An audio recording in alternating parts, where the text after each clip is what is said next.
देख रहे हैं नया सवेरा और नया सवेरा में अब बात डीडी न्यूज की खास सीरीज जन जन के प्रधानमंत्री की, जिसमें डीडी न्यूज ने प्रधानमंत्री नरेंद्र मोदी के सशक्त और दूरदर्शी नेतृत्व में पिछले 11 सालों से चलाए जा रहे विभिन्न जन कल्याणकारी और लोकप्रिय योजनाओं का गहन विश्लेषण किया और उन योजनाओं का लेखा जोखा हम आपके सामने रोज लेकर आ रहे हैं। इसी कड़ी में आज बात प्रधानमंत्री मोदी के नेतृत्व में पिछले 11 साल में देश के कृषि क्षेत्र में हुए क्रांतिकारी बदलाव की। देखिए रिपोर्ट।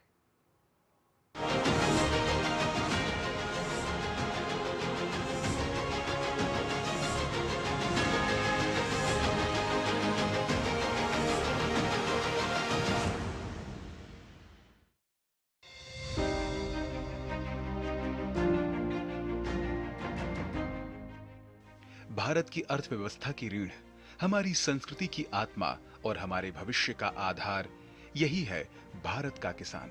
प्रधानमंत्री नरेंद्र मोदी के नेतृत्व में भारतीय कृषि ने न केवल आत्मनिर्भरता की ओर कदम बढ़ाया है, बल्कि वैश्विक मंच पर अपनी मजबूत पहचान भी बनाई है।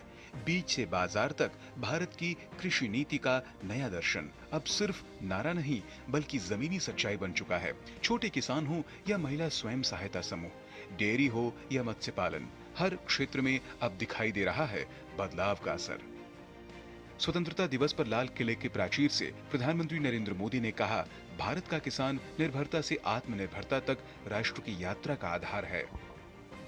भारत सरकार ने पशुधन, डेयरी, मत्स्य पालन तथा खाद्य प्रसंस्करण जैसी संबद्ध गतिविधियों को बढ़ावा देने के साथ साथ ग्रामीण क्षेत्रों में गैर कृषि रोजगार के अवसर भी बढ़ाए हैं। भारत दुनिया का सबसे बड़ा मछली उत्पादक देश है, जिसकी वैश्विक मछली उत्पादन में लगभग 8% हिस्सेदारी है। पिछले एक दशक में भारत के मत्स्य पालन क्षेत्र में उल्लेखनीय वृद्धि और परिवर्तन देखा गया है। मछली उत्पादन 2013-14 के 96 लाख टन से बढ़कर 2024-25 में 195 लाख टन हो गया है, यानी इसमें 104% की वृद्धि हुई है।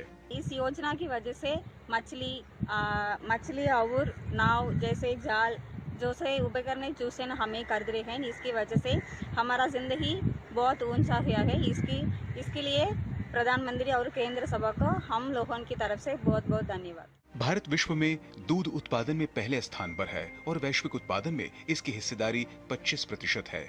इस क्षेत्र ने औसतन 5.7% की वार्षिक वृद्धि दर्ज की है, जो वैश्विक औसत 2% से काफी अधिक है।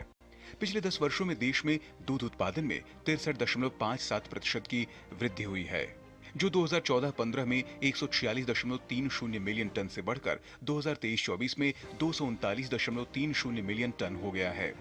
महिलाओं को आत्मनिर्भर बनाने के लिए सरकार ने नमो ड्रोन दीदी योजना शुरू की है। इस योजना के तहत महिला स्वयं सहायता समूहों को 2023-24 से 2025-26 के बीच 15,000 ड्रोन दिए जा रहे हैं। इसके लिए सरकार ने कुल 1,261 करोड़ रुपए की योजना को मंजूरी दी है। इस योजना में सरकार ड्रोन की कुल कीमत का 80% तक मदद दे रही है। राष्ट्रीय मधुमक्खी पालन और शहद मिशन को 2020 में आत्मनिर्भर भारत अभियान के तहत लॉन्च किया गया था, जिसका उद्देश्य मीठी क्रांति को प्राप्त करने और आय सृजन और ग्रामीण रोजगार को बढ़ावा देने के लिए वैज्ञानिक मधुमक्खी पालन के समग्र विकास को बढ़ावा देना है। मोदी सरकार की पहल के कारण शहद का निर्यात 3 गुना हो गया है। हनी बीज जो है वो क्रॉस पॉलिनेशन से फसल की उपज को बढ़ाती है, तो किसानों के लिए जो है वो बहुत फायदेमंद है। ये मिशन भी इतना अच्छा चला और इतने सारे किसानों को उससे फायदा हुआ। एक जिला एक उत्पाद के तहत 773 जिलों से 1,240 उत्पादों की पहचान करके संतुलित क्षेत्रीय विकास को बढ़ावा दिया जा रहा है। मखाना उत्पादन, प्रसंस्करण और विपणन को मजबूत करने के लिए बिहार में मखाना बोर्ड स्थापित किया जाएगा। किसानों को FPO में संगठित किया जाएगा तथा उन्हें प्रशिक्षण एवं सरकारी योजनाओं तक पहुंच प्रदान की जाएगी। Bureau report, DD news.